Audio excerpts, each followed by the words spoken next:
नमस्कार। आइए सुनते हैं मुंशी प्रेमचंद जी की लिखी कहानी बड़े भाई साहब। मेरे भाई साहब मुझसे 5 साल बड़े थे, लेकिन केवल 3 दर्जे आगे। उन्होंने भी उसी उम्र में पढ़ना शुरू किया था जब मैंने शुरू किया, लेकिन तालीम जैसे महत्व के मामले में वह जल्दबाजी से काम लेना पसंद न करते थे। इस भवन की बुनियाद खूब मजबूत डालना चाहते थे, जिस पर आलीशान महल बन सके। 1 साल का काम 2 साल में करते थे, कभी कभी 3 साल भी लग जाते थे। बुनियाद ही पुख्ता न हो तो मकान कैसे पायेदार बने। मैं छोटा था, वह बड़े थे। मेरी उम्र 9 साल की थी, वह 14 साल के थे। उन्हें मेरी तंबी और निगरानी का पूरा जन्म सिद्ध अधिकार था, और मेरी शालीनता इसी में थी कि उनके हुक्म को कानून समझूं। वह स्वभाव से बड़े अध्ययनशील थे, हरदम किताब खोले बैठे रहते, और शायद दिमाग को आराम देने के लिए कभी कॉपी पर, कभी किताब के हाशियों पर चिड़ियों, कुत्तों, बिल्लियों की तस्वीरें बनाया करते थे। कभी कभी एक ही नाम या शब्द या वाक्य 10-20 बार लिख डालते। कभी एक शेर को बार बार सुंदर अक्षरों में नकल करते। कभी ऐसी शब्द रचना करते जिसमें न कोई अर्थ होता, न कोई सामंजस्य।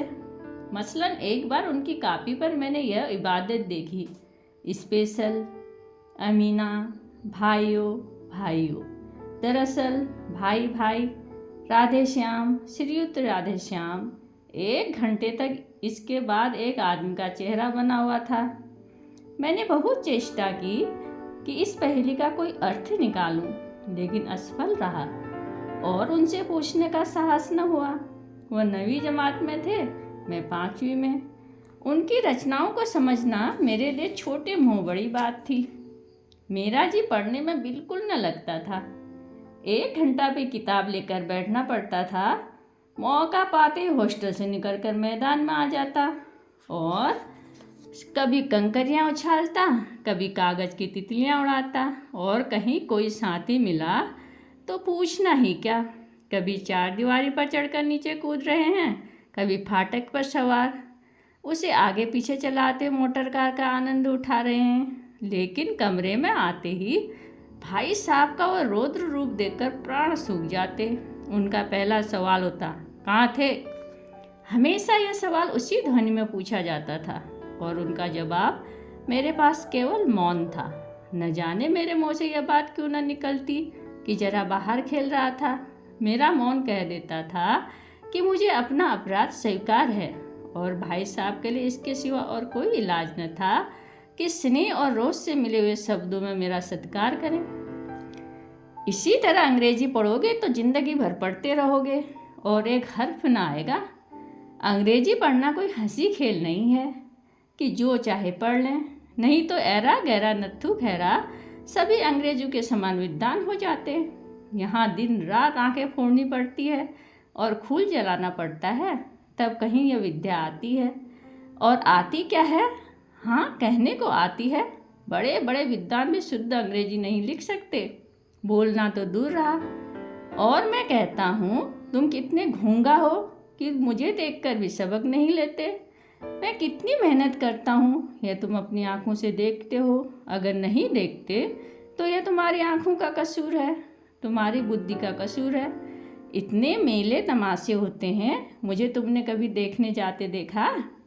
रोज़ ही क्रिकेट और हॉकी मैच होते हैं, मैं पास नहीं फटकता, हमेशा पढ़ता रहता हूँ। उस पर भी एक एक दर्जे में 2-2, 3-3 साल पढ़ रहा रहता हूँ। फिर तुम कैसे आशा करते हो कि तुम यूँ खेल कूद में वक्त गंवाकर पास हो जाओगे? मुझे तो 2-3 साल लगते हैं। तुम उम्र भर इस दर्जे में पड़े सड़ते रहोगे। अगर तुम्हें इस तरह उम्र गंवानी है तो बेहतर है घर चले जाओ और मज़े से गुल्ली डंडा खेलो। दादा की गाड़ी कमाई के रुपए क्यों बर्बाद करते हो? मैं यह लताड़ सुनकर आंसू बहाने लगता। जवाब ही क्या था? अपराध तो मैंने किया, लताड़ कौन सहे। भाई साहब उपदेश की कला में निपुण थे।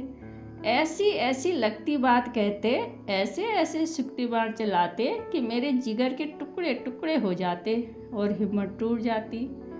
इस तरह जान तोड़कर मेहनत करने की शक्ति मैं अपने में न पाता था और इस निराशा में जरा देर के लिए सोचने लगता, क्यों न घर चले जाऊं।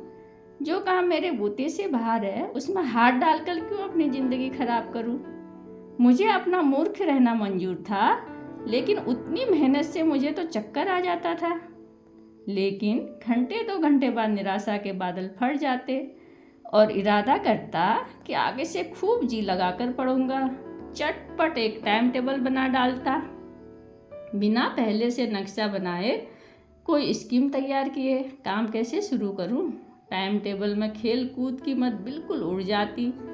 प्रातःकाल उठना, 6 बजे मुँह हाथ धो, नाश्ता कर पढ़ने बैठ जाना। 6 से 8 तक अंग्रेजी, 8 से 9 तक हिसाब, 9 से 9:30 तक इतिहास, फिर भोजन और स्कूल। 3:30 बजे स्कूल से वापस होकर आधा घंटा आराम, 4 से 5 तक भूगोल, 5 से 6 तक ग्रामर, आधा घंटा हॉस्टल के सामने ही टहलना, 6:30 से 7 तक अंग्रेजी कंपोजिशन, फिर भोजन करके 8 से 9 तक अनुवाद, 9 से 10 तक हिंदी, 10 से 11 तक विविध विषय, फिर विश्राम। मगर टाइम टेबल बना लेना एक बात है, उस पर अमल करना दूसरी बात। पहले ही दिन से उसकी अवहेलना शुरू हो जाती। मैदान की वह सुखद हरियाली, हवा के वे हल्के हल्के झोंके, फुटबॉल की उछल कूद, कबड्डी के दांव घात, वॉलीबॉल की वह तेजी और फुर्ती मुझे अज्ञात और अनिवार्य रूप से खींच ले जाती और वहाँ जाते मैं सब कुछ भूल जाता। वह जानलेवा टाइम टेबल, वह आँख फोड़ पुस्तकें किसी की याद न रहती और फिर भाई साहब की नसीहत और फजीहत का अवसर मिल जाता। मैं उनके साये से भागता, उनकी आंखों से दूर रहने की चेष्टा करता, कमरे में इस तरह दबे पाँव आता कि उन्हें खबर न हो। उनकी नज़र मेरी ओर उठी और मेरे प्राण निकले। हमेशा सिर पर नंगी तलवार सी लटकती महसूस होती। फिर भी जैसे मौत और विपत्ति के बीच में भी आदमी मोह और माया के बंधन में जकड़ा रहता है, मैं फटकार और घुड़कियाँ खाकर भी खेलकूद का तिरस्कार न कर पाता। सालाना इम्तिहान हुआ, भाई साहब फेल हो गए, मैं पास हो गया और दर्जे में प्रथम आया। मेरे और उनके बीच में केवल 2 साल का अंतर रह गया।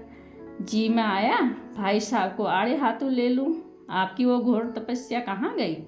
मुझे देखिए, मज़े से खेलता भी रहा और दर्जे में अव्वल भी हूँ। लेकिन वह इतने दुखी और उदास थे कि मुझे उनसे दिली हमदर्दी हुई और उनके घाव पर नमक छिड़कने का विचार ही लज्जास्पद जान पड़ा।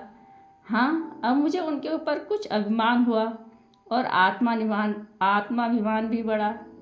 भाई साहब का यह रौब मुझ पर न रहा। आज़ादी की से खेलकूद में शरीक होने लगा। दिल मजबूत था, अगर उन्होंने फिर मेरी फजीहत की तो साफ कह दूंगा, आपने अपना खून जलाकर कौन सा तीर मान लिया। मैं तो खेलते कूदते दर्जे में अव्वल आ गया। जवान से यह हैकड़ी जताने का साहस न होने पर भी मेरे रंग ढंग से साफ जाहिर होता था कि भाई साहब का वह आतंक मुझ पर नहीं है। भाई साहब ने इसे भांप लिया। उनकी सहज बुद्धि बड़ी तीव्र थी और एक दिन जब मैं भोर का सारा समय गुल्ली डंडे की भेंट करके ठीक भोजन के समय लौटा तो भाई साहब ने मानो तलवार खींच ली और मुझ पर टूट पड़े। देखता हूँ इस साल पास हो गए और दर्जे में अव्वल आ गए हो। तुम्हें दिमाग हो गया है, मगर भाईजान घमंड तो बड़े बड़ों का नहीं रहा, तुम्हारी क्या हस्ती है। इतिहास में रावण का हाल तो बड़ा ही होगा। उसके चरित्र से तुमने कौन सा उपदेश लिया या यूं ही पढ़ गए। महज इम्तहान पास कर लेना कोई चीज़ नहीं, असल चीज़ है बुद्धि का विकास। जो कुछ पढ़ो उसका अभिप्राय समझो।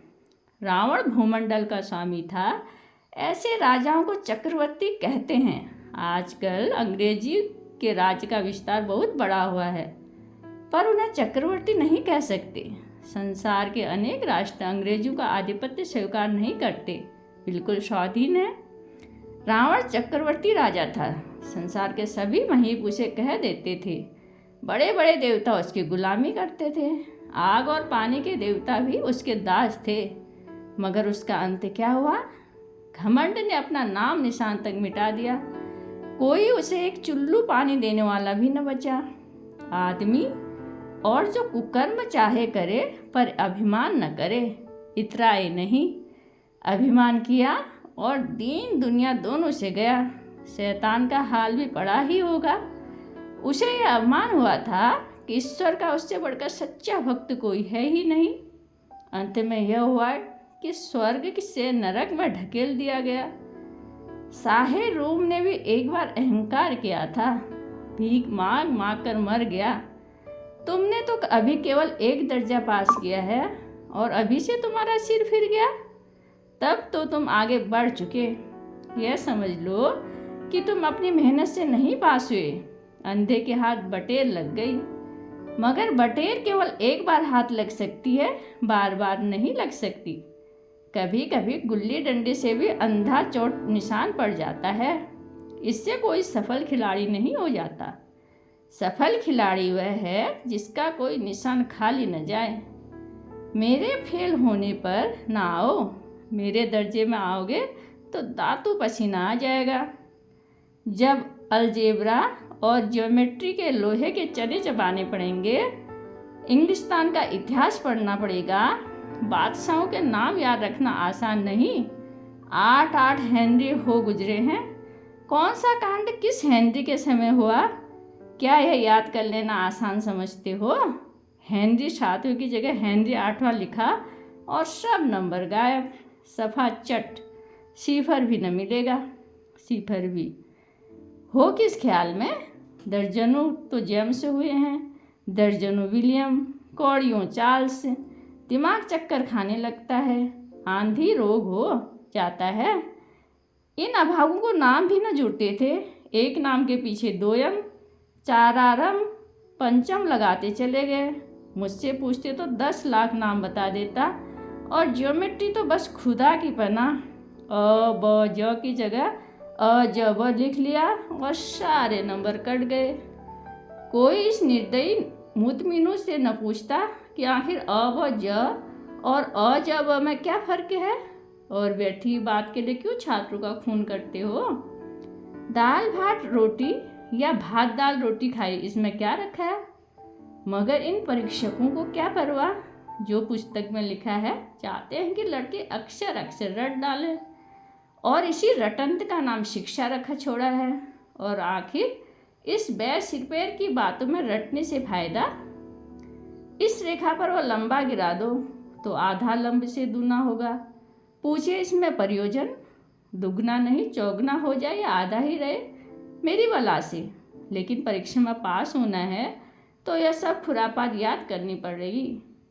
कह दिया समय की पाबंदी, पर एक निबंध लिखो, 2-4 पन्नों से कम न हो। अब आप कापी सामने खोलो, कलम हाथ में लिए उसके नाम को रोइए। कौन नहीं जानता कि समय की पाबंदी बहुत अच्छी बात है। इससे आदमी के जीवन में संयम आ जाता है, दूसरों को उस पर स्नेह होने लगता है और उसके कारोबार में उन्नति होती है। लेकिन जरा सी बात पर 4 पन्ने कैसे लिखें? जो बात एक वाक्य में कही जा सके उसे 4 पन्नों में लिखने की ज़रूरत? मैं तो इसे हिमाकत कहता हूँ। यह तो समय की किफ़ायत नहीं बल्कि उसका दुरुपयोग है कि व्यर्थ में किसी बात को ठूंस दिया जाए। हम चाहते हैं आदमी जो कुछ करना हो चटपट कह दे और अपनी राह ले, मगर नहीं, आपको 4 पन्ने रखने पड़ेंगे, चाहे जैसे लिखिए, और पन्ने भी पूरे फुल स्कोप आकार के। यह छात्रों पर अत्याचार नहीं तो और क्या है? अनर्थ तो यह है कि कहा जाता संक्षेप में लिखो। समय की पाबंदी पर संक्षेप में एक निबंध लिखो जो 4 पन्नों से कम न हो। ठीक, संक्षेप में भी तो 4 पन्ने हुए, नहीं तो शायद 100-200 पन्ने लिखवाते। तेज भी दौड़िए और धीरे धीरे भी। है उल्टी बात या नहीं? बालक भी इतनी सी बात समझ सकता है, लेकिन अध्यापकों को इतनी तमीज भी नहीं। उस पर दावा है कि हम अध्यापक हैं। मेरे दर्जे में आओगे लाला तो ये सारे पापड़ बेलने पड़ेंगे, और तब आटे दाल का भाव मालूम होगा। इस दर्जे में अव्वल आ गए तो जमीन पर पाँव नहीं रखते। इसलिए मेरा कहना मानिए, लाख फेल हो गया हूँ लेकिन तुमसे बड़ा हूँ। संसार का मुझे तुमसे ज़्यादा अनुभव है। जो कुछ कहता हूँ उसे गृह बांधिए, नहीं तो पछताइएगा। स्कूल का समय निकट था, नहीं तो ईश्वर जाने यह उपदेश माला कब समाप्त होती। भोजन आज मुझे निस्वाद सा लग रहा था। जब पास होने पर यह तिरस्कार हो रहा है तो फेल हो जाने पर तो शायद प्राण ही ले लिए जाएं। भाई साहब ने अपने दर्जे की पढ़ाई का जो भयंकर चित्र खींचा था उसने मुझे भयभीत कर दिया। कैसे स्कूल छोड़कर नहीं भागा, यही ताज्जुब है। लेकिन इतने तिरस्कार पर भी पुस्तकों में मेरी अरुचि ज्यों की त्यों बनी रही। खेल कूद का कोई अवसर हाथ से न जाने देता। पढ़ता भी था मगर बहुत कम, बस इतना कि रोज का टास्क पूरा हो जाए और दर्जे में जलील न होना पड़े। अपने ऊपर जो विश्वास पैदा हुआ वह फिर लुप्त हो गया और फिर चोरों का सा जीवन काटने लगा। फिर सालाना इम्तिहान हुआ और कुछ ऐसा संयोग हुआ कि मैं फिर पास हो गया और भाई साहब फिर फेल हो गए। मैंने बहुत मेहनत नहीं की पर न जाने कैसे दर्जे में अव्वल आ गया। मुझे खुद अचरज हुआ। भाई साहब ने प्राणों तक परिश्रम किया था, कोर्स का एक एक शब्द चाट गए थे। 10 बजे रात तक इधर, 4 बजे भोर से उधर, 6 से 9:30 तक स्कूल जाने से पहले मुद्रा क्रांति हो गई थी, मगर बेचारे फेल हो गए। मुझे उन पर दया आती थी। नतीजा सुनाया गया तो वो रो पड़े और मैं भी रोने लगा। अपने पास होने की खुशी आधी हो गई। मैं भी फेल हो गया होता तो भाई साहब को इतना दुख न होता, लेकिन विधि की बात कौन टाले। मेरे और भाई साहब के बीच अब केवल एक दर्जे का अंतर और रह गया। मेरे मन में एक कुटिल भावना उदय हुई कि कहीं भाई साहब 1 साल और फेल हो जाएं तो मैं उनके बराबर हो जाऊं, फिर वह किस आधार पर मेरी फजीयत कर सकेंगे।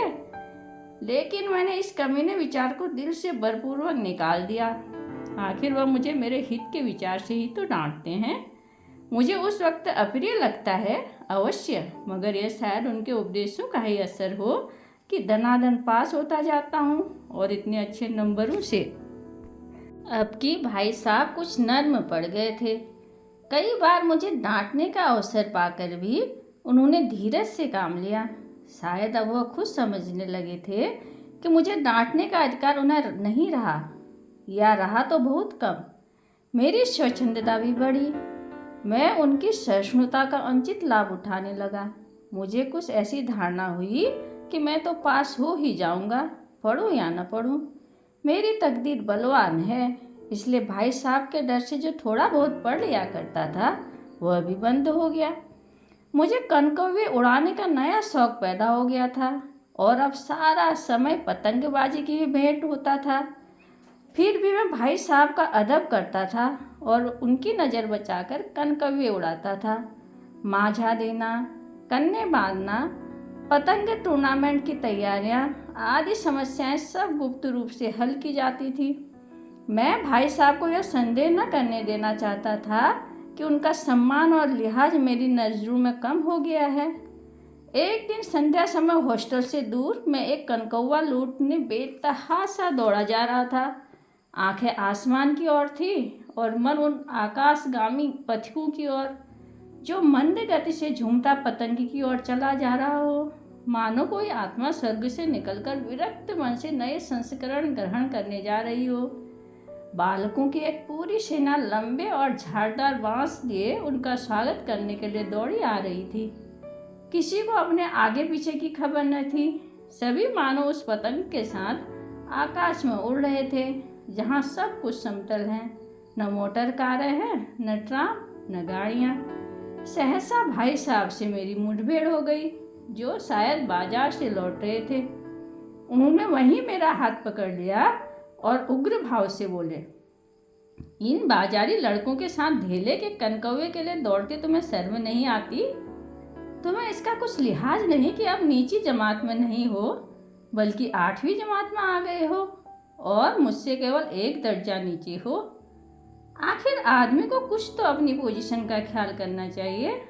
एक जमाना था कि लोग 8वां दर्जा पास कर नायब तहसीलदार हो जाते थे। मैं कितने ही मिडल चीयों को जानता हूँ जो आज अव्वल दर्जे के डिप्टी मजिस्ट्रेट या सुपरिटेंडेंट हैं। कितने ही 8वीं जमात वाले हमारे लीडर और समाचार पत्रों के संपादक हैं। बड़े बड़े विद्वान उनकी मातहती में काम करते हैं और तुम उसी 8वें दर्जे में आकर बाजारी लड़कों के साथ कनकव्वे के लिए दौड़ रहे हो। मुझे तुम्हारी इस कम अक्ली पर दुख होता है। तुम जहीन हो, इसमें शक नहीं, लेकिन वह जहीन किस काम का जो हमारे आत्मगौरव की हत्या कर डाले। तुम अपने दिल में समझते होंगे मैं भाई साहब से महज एक दर्जा नीचे हूँ और अब उन्हें मुझसे कुछ कहने का हक नहीं है, लेकिन यह तुम्हारी गलती है। मैं तुमसे 5 साल बड़ा हूँ और चाहे आज तुम मेरी ही जमात में आ जाओ और परीक्षकों का यही हाल रहा तो निस्संदेह अगले साल तुम मेरे समकक्ष हो जाओगे और शायद 1 साल बाद मुझसे आगे भी निकल जाओ। लेकिन मुझ में और तुम में जो 5 साल का अंतर है उसे तुम क्या खुदा भी नहीं मिटा सकता। मैं तुमसे 5 साल बड़ा हूँ और हमेशा रहूँगा। मुझे दुनिया का और ज़िंदगी का तजुर्बा है, तुम उसकी बराबरी नहीं कर सकते। चाहे तुम MA और DPhil और D.Litt ही क्यों न हो जाओ। समझ किताबें पढ़ने से नहीं आती, दुनिया देखने से आती है। हमारी अम्मा ने कोई दर्जा पास नहीं किया और दादा भी शायद 5वीं 6ठी जमात से आगे नहीं गए, लेकिन हम दोनों चाहे सारी दुनिया की विद्या पढ़ लें, अम्मा और दादा को हमें समझाने और सुधारने का अधिकार हमेशा रहेगा।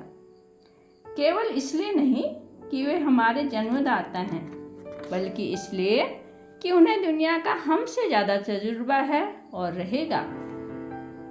अमेरिका में किस तरह की राज व्यवस्था है और 8वें हेनरी ने कितने ब्याह किए हैं और आकाश में कितने नक्षत्र हैं, ये बातें चाहे न मालूम हो, लेकिन हजारों ऐसी बातें हैं जिनका ज्ञान उन्हें हम तुमसे ज़्यादा है। देव न करो, आज मैं बीमार हो जाऊं तो तुम्हारे हाथ पांव फूल जाएंगे। दादा को तार देने के सिवा तुम्हें और कुछ न सूझेगा, लेकिन तुम्हारी जगह दादा हो तो किसी को तार न दें, न घबराएं, न बदहवास हो। पहले खुद मर्ज पहचान कर इलाज करेंगे, उसमें सफल न हुए तो किसी डॉक्टर को बुलाएंगे।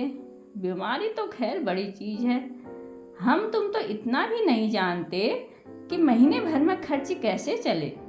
जो कुछ दादा भेजते हैं उन्हें हम 20-22 तक खर्च कर डालते हैं और फिर पैसे पैसे को मोहताज हो जाते हैं। नाश्ता बंद हो जाता है, धोबी और नाई के मुँह चुराने लगते हैं। लेकिन जितना आज हम और तुम खर्च कर रहे हैं उससे आधे में दादा ने अपनी उम्र का बड़ा भाग इज्जत और नेकनामी के साथ निभाया है और एक कुटुंब का पालन किया है जिसमें सब मिलकर 9 आदमी थे। अपने हेडमास्टर साहब को ही देखो, MA हैं कि नहीं, और यहाँ के MA नहीं, ऑक्सफोर्ड के 1000 रुपये पाते हैं, लेकिन उनके घर का इंतजाम कौन करता है? उनकी बूढ़ी माँ। हेडमास्टर साहब की डिग्री यहाँ बेकार हो गई। पहले खुद घर का इंतजाम करते थे, खर्च पूरा न पड़ता था, कर्जदार रहते थे। जब से उनकी माताजी ने प्रबंध अपने हाथ में ले लिया है, जैसे घर में लक्ष्मी आ गई है।